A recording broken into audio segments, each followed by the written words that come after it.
I found out in 2006 the hard way that I had blocked arteries. I had a brain aneurysm that ruptured. My neck was almost 100% blocked. And it was just one thing after another. You know, it just felt like every time she got up, someone would push her back down. After 24 stents, bypass grafts that failed, I had a massive heart attack.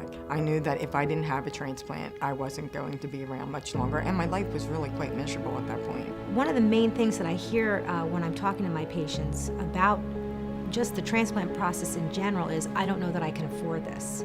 Before I even got onto heart transplant, I was already financially compromised. I had been in and out of the hospital, used all my vacation time. We have weekly biopsies, we have office visits, EKGs, lab work. Every time I turned around, there was a copay. I was on a lot of meds prior to transplant. You name it, the patients have to go through it. And nobody's insurance covers everything at 100%. She's gonna die. Now, what are we gonna do? And then Liz told me about Help Hope Live. I incorporate Help Hope Live into every single one of my transplant evaluations. Help Hope Live was awesome. You know, you're so overwhelmed by just everything that's hitting you. They make it easy. It's just easy. They show you, they walk you through it. I mean, you're still doing some of the work, but it's like a guide to fundraising. I was absolutely, I'm not gonna lie, totally and completely resistant to fundraising. I felt like I worked my whole life. I worked hard since I was 14 years old. I didn't think I should have to fundraise. She was not going to go down without a fight, and we were going to be by her side. The beef and beer, which was huge, that was probably the biggest fundraiser we did. Everybody came, we sold so many. I was worried that the venue was gonna be too full. That's how many people came. I couldn't believe it.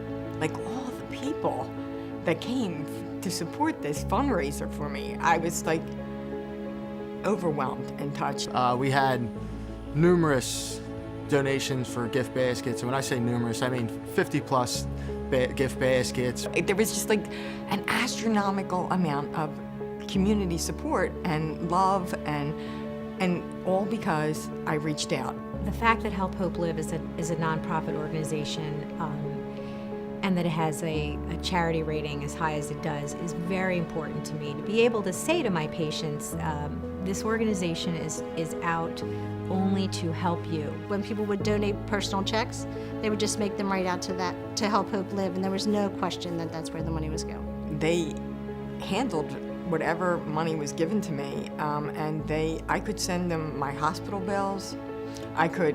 In fact, the pharmacy sent my copay bill directly to them. The ability to have a nonprofit be the face of the fundraising is imperative.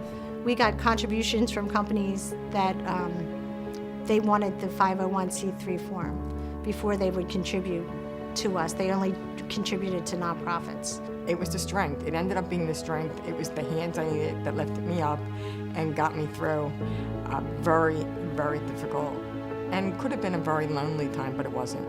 Her recovery's been good. What I look forward most now that she's healthy and back to living is just living life with her. She's got another chapter in her life she can move forward with, and Help Hope Live and the heart donor made this happen. People want to help. They just need to be told how.